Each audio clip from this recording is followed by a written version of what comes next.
We'd get an update, and we'd get 6 months of silence.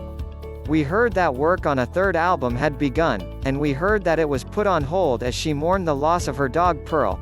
Then we heard that music was in the works again and going well, that, to use her delightfully vague phrasing, a thing started to take shape. Sometimes she would drop a pin, doing appearances in Auckland and popping up in Antarctica, leaving the kind of sporadic and spaced-out tracks you only leave when you don't want to be found. More than anyone else in her line of work, Lorde got and stayed out of Dodge when last era rapped. Beyoncé updates leave us more concrete specifics, and we rarely know where she's been until days, even weeks, later. This makes a kind of sense for Lorde. She was, until Billie Eilish and Olivia Rodrigo came along, one of our youngest A-list pop stars. The last time Lorde dropped an album, we didn't know about Billie or Olivia yet. She deserved the space, the time away from ogling bystanders and demanding audiences, the time to nurture the craft that made her world famous at 17. One hopes she has used it well. The break is over.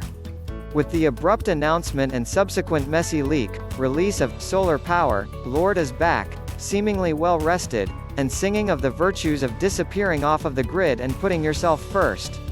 Phones are whiffed into open water, and plans are cancelled. Can you reach me? She coos before a chorus. No, you can't. Solar Power is a song about the healing virtues of the quiet beach life. The video looks like The Beach, that Danny Boyle-directed Leonardo DiCaprio movie you haven't thought about in years about the people who live happily on a beachside commune until things happen.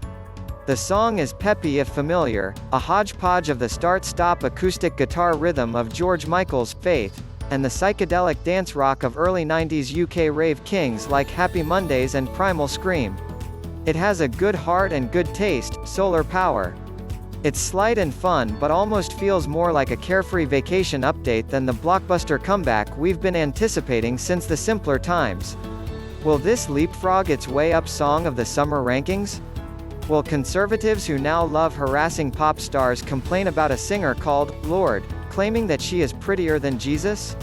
Did the estate of George Michael get cut in on the publishing? Does Jack Antonoff ever sleep? Has Lorde been gone long enough for the conventions of her sound, the mouth-intensive ASMR voicings and the slippery amalgamation of modern pop and classic singer-songwriter vibes that made the last album an instant classic, to filter down through a new class of pop star that's willing to be present in ways she doesn't seem interested in? How long do we have before she makes us cry again? As per usual, Lorde leaves us more questions than answers. Lorde has risen but only halfway.